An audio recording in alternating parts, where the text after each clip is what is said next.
ҳимоёнро аз ин рӯз иборатан Эмомалӣ ва Симонбонуро توی امامعلی ولیев 2 روز بعدی به صف قواهای مسلح جلب شدنش با سر تراشیده برگزار شد.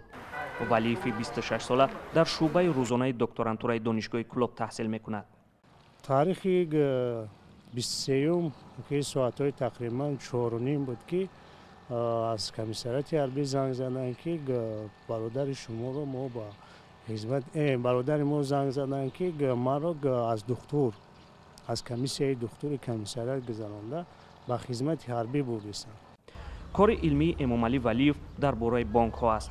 روز 23 اکتبر بعد بیرون آمدن از بانک اسخط او را کارمندان کمیسریات به ارتش برده اند. این 2 نفری که این رو با طریق ابلاغ دستگیری کردند و اون گفتن که این شهادتنامه دکترانتور را دارد و این شخصی که اونها رو راهنمایی میکردن گفت که با ما فرقش نیست، ما همین را میگیریم به خدمت حربی میبریم.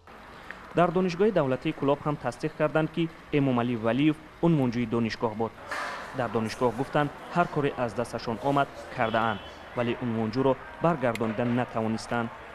مسئولین گفتند که امامعلی ولیев بعد 1 سال خدمت میتواند آمده کارش را ادامه دهد. دعوای ناصر ولیев برادر امامعلی به صف ارتش جلب شدن برادرش نیست، بلکه برای اون است که کمیسریات حربی اجازتش ندادند تا که بعد جشن عروسی به صف قواهای مسلح رود. این خانواده میگوید که برای گذرانیدن توی 15,000 سومانی از بانک قرض گرفته اند. با وجود این ناصر ولیев تا حال رسما به جای شکایت نبرده است. کمیسریات حربی هم چیزی در این باره نگفته است، ولی بر اساس قانون جوانان تا 27 ساله باید در صف نیروهای مسلح خدمت کنند و امامعلی ولیев به حیث عنوانجو نباید به خدمت جلب شود. حالا امامعلی ولیев در واحد نظامی در ناحیه واسع خدمت میکند.